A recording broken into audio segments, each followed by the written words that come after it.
ustedes? Bienvenidos una vez más a estos videos sobre historia económica y social general. Vamos a hablar ahora sobre la primera posguerra en Europa. Hay en la primera posguerra una tensión muy fuerte entre las formas de pensar la economía y la realidad económica que fue cambiando vertiginosamente desde fines del siglo XIX, desde mediados del siglo XIX, y que ese crecimiento se cortó fuertemente con la Primera Guerra. Va a haber también en la primera posguerra, se va a poner en evidencia un cambio muy importante a nivel geopolítico y económico, con un retiro de Europa que pasó a tener una participación en el comercio internacional de un 43-44% a un 34%. Y por otro lado, la emergencia de otras potencias muy importantes, en el caso de Japón en Oriente, como resultado de la industrialización impulsada por la restauración Meiji, y en Occidente, obviamente, el poder norteamericano, que va a significar la principal potencia industrial, la principal reserva de oro en el mundo occidental, el principal acreedor europeo después de la guerra.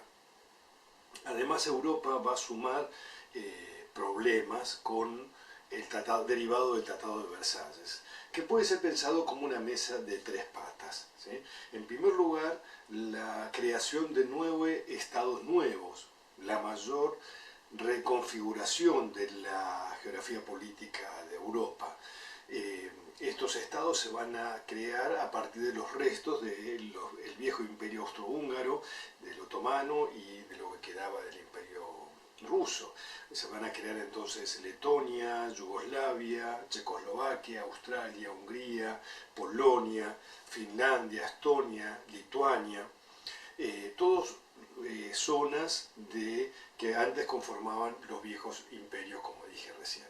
Esta reconfiguración geopolítica europea va a generar muchos problemas políticos porque va a haber muchas minorías étnicas que van a quedar bajo poderes nacionalistas y eso va a ser fuente de conflictos, inclusive van a ser uno de los factores importantes en el inicio de la Segunda Guerra. Y también problemas económicos, porque la creación de estos nuevos estados va a romper viejos circuitos comerciales, entonces muchos de estos estados van a ser estados inviables. Podríamos decir que con la excepción de Checoslovaquia, esa es la realidad. La segunda pata de estos tratados de Versalles, o tratados de París, es el intento de crear un sistema de seguridad internacional, lo que en el año 44, en 1944, serán Naciones Unidas. Acá va a ser el intento de crear algo de ese tipo que será la Sociedad de las Naciones, que es el proyecto de Wilson, el Poder Ejecutivo norteamericano, que no va a ser acompañado por el Congreso norteamericano, porque en Estados Unidos no hay todavía un consenso respecto a la capacidad de Estados Unidos de regular los conflictos internacionales, la política y la economía a nivel internacional, lo que va a comenzar a hacer en la segunda posguerra. Y eso es lo que va a ser la manifestación de su hegemonía en la segunda posguerra. La tercera pata de esta mesa de los tratados de Versalles es Alemania. Bueno, las exigencias económicas a Alemania, que va a perder un 10% de su territorio, que va a ser sometido a la desmilitarización y que se le van a aplicar durísimas sanciones económicas.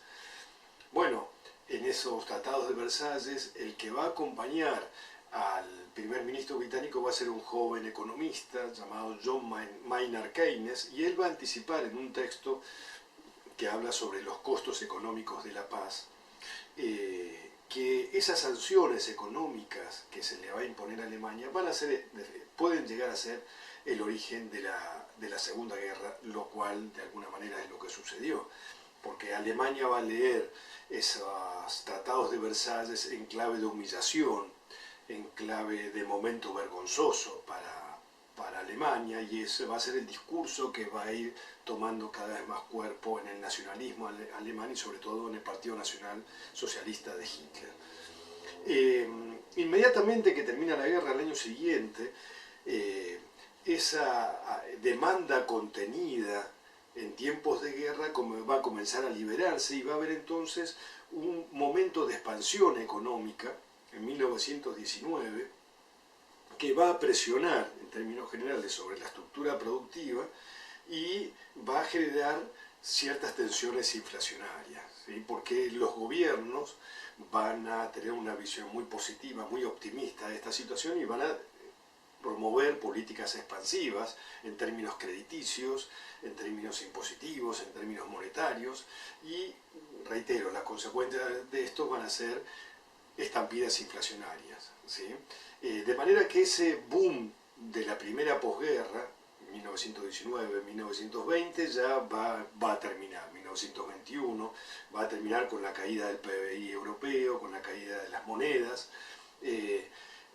El caso más importante de estas inflaciones va a ser la hiperinflación alemana. ¿Cómo se van a frenar estas inflaciones?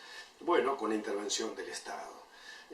Control de precios, aumento de impuestos para generar una caja pública, eliminación de trabas comerciales, y reitero, el peor caso fue el de Alemania, que frente a esta recuperación de la demanda que estaba contenida en tiempos de guerra, el nuevo régimen de gobierno, lo que se llamó la República de Weimar, con un diagnóstico optimista, a pesar de las imposiciones de guerra, también comienza a tener políticas expansivas, pero la estructura productiva alemana no puede resistir esa presión de la demanda, porque además Francia va a ocupar zonas muy importantes para la industria alemana, la zona del Ruhr, una zona de yacimientos y de materias primas para la industria alemana.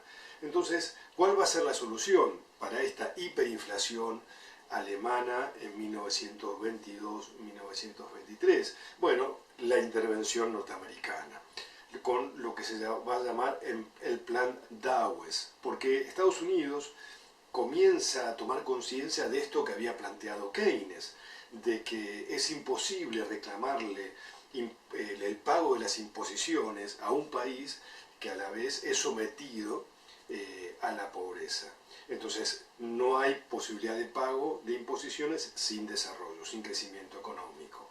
Entonces, este plan Dawes lo que viene a hacer es ayudar a sacar a Alemania de esa hiperinflación con créditos muy accesibles, con cambio de moneda en Alemania y ejerciendo la diplomacia para que Francia se retire de esa zona tan importante para Alemania.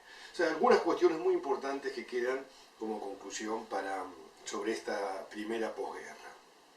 Se crean las bases discursivas en esta primera posguerra de lo que va a ser el crecimiento del poder nazi en Alemania.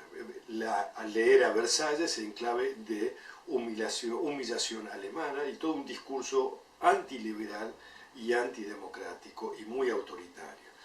En segundo lugar, queda en evidencia el enorme poder norteamericano que estrena su supremacía en Occidente, interviniendo con ayuda económica para poder superar la situación.